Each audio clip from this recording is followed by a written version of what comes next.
shift how doctors think of doing their jobs. And you sort of suggest that doctors are going to have to become more altruistic. Instead of seeing this profession as a way of making money, they're going to have to see it as just, you'll make some money, but you won't make enormous money. The fact is that you're not going to get people to go through a 10 to 12 year system of education if you're telling them on the other end they're going to get paid like postal workers. Well, certainly not postal workers, but even $150,000 a year. I mean, the fact is that, thank God, I've been able to pay for my wife's education this whole way. But if we had not, then she was working below minimum wage in her residency, yes. Because she's working hours and hours and hours, and even if that's 50 grand a year, she's working legitimately 80 to 90 hours a week. And then she has, most of her colleagues have hundreds of thousands of dollars in medical school debt, yes. And they're going to have to pay all of that off. It seems to me that if we have a supply and demand problem, we need to increase the supply of doctors, and the way to do that is to actually incentivize people to join the medical profession, not by telling them that they need to be paid less in the name of altruism, but they need to be paid more through transparency in pricing and being able to decide their own standards. Well, have you seen why our supply of doctors is constrained? Well, I mean, yes. I mean, people don't want to deal with the administration. They don't want to deal with the insurance companies. No, it's because the doctors and the medical. So one, it's incredibly medical expensive. Licensing as well. Yes. Yes, it's incredibly expensive to educate a doctor, and the supply has been constrained for years, even as many communities have become what's called primary care deserts. Because when someone, and this is one reason why I'm congratulating your wife on being a family medicine doctor, is that when she's in training, she's racking up all this debt. And then she's like, wait a minute, if I specialize in certain things, I'll get paid a lot more than if I become a primary care doctor. And if I live someplace where they can, afford to pay me more, then I'll live better than if I go to some rural community or small town or something where maybe they don't have a doctor like me, maybe they could really use a doctor like me, but my life's gonna be harder, I'm gonna get paid less, et cetera. So right now, to me, you are 100% right that we need to increase the supply. But it's not a compensation issue. We just need to increase the supply because right now the doctors and the medical schools have not created new paths to train doctors. And that's been a problem for years and decades. Well, it's certainly true that we have to deregulate a lot of medical licensing. So you're libertarian on that one too. I mean, it sounds like, having nurse practitioners being able to do more things would be a very good thing. Yes, particularly when we get really good AI. And this is something the doctors have fought. Is that if you were to say to a doctor, or the doctor's lobbying group, I should say, it's like, hey, there's a primary care desert. Like, we need to send someone over there and they need to be able to treat patients. Doctors been like, no, needs to be an MD. Right. And then you're like, but wait, there's no MD there. Literally, and none of you wants to move there.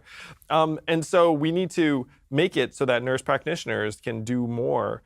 And this is particularly true when we're going to have AI that can at least help diagnose a significant proportion of conditions and recommend treatment. And then you can always refer to a doctor if it's helpful. I mean, we agree on all this, but I think the question is, when it comes to Medicare for All, the truth is that fewer people are going into the medical profession. They're choosing to be lawyers. They're choosing to be businessmen, specifically because they don't want to deal with the hassle of the government. There are lots of doctors increasingly who won't even take Medicare. They'd rather take private insurance because the Medicare and reimbursement rates are 60%.